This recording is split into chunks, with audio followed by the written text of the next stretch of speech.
There are two things that affect buying decision, and today that's what we'll be exploring. Welcome back to another episode of Sales Talk. Your host is Siyabonga Mthembu, an author, entrepreneur, a public and professional speaker, vision board facilitator, and a sales coach. So today I'll be focusing on two things that influence buying decision. These things are quality and price. As a person who's selling a product, you need to be in a position where you understand what is it that influences your people to buy your product. Are your people buying your product because of the price, or your people are buying your product because of sales? Personally, I'm a person who loves cakes. So where I buy my favorite cakes, there's a bakery next door.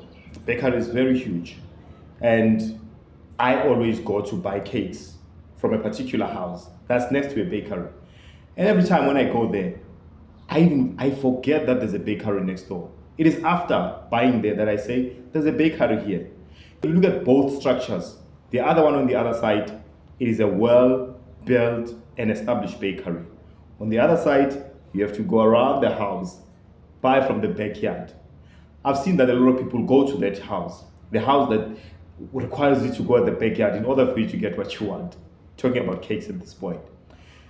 What I've asked myself over time is, why do I prefer to buy from here and not on the other side? As I was passing one day, I looked at the prices from the bakery, and I noticed that the bakery is even cheaper compared to where I buy my cakes.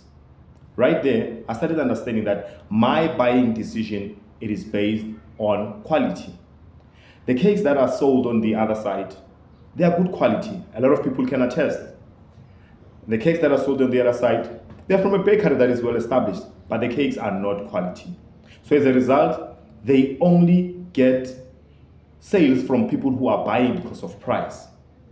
It simply means if you are promoting or selling your price based on quality, the only thing that you need to do in order to make sure that you capture your potential clients is to communicate your quality. Communicate the experience that people will have when they test your product. And when you are if you are selling with a price, make sure that your price is visible enough so that when people pass, they can look at you and say, this person is selling the cheapest stuff. And obviously, according to our budget, this is what we can afford.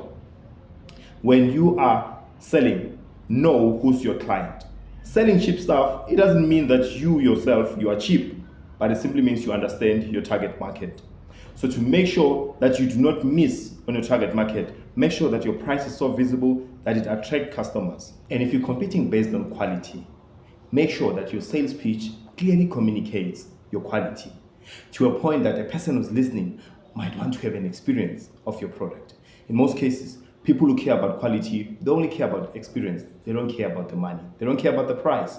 So make sure that you connect with us and you stay connected by subscribing so that you can hear our part 2, where I'll be explaining how to communicate whether you're competing on price or on quality. This is Siyabonga Mthembu, your sales coach.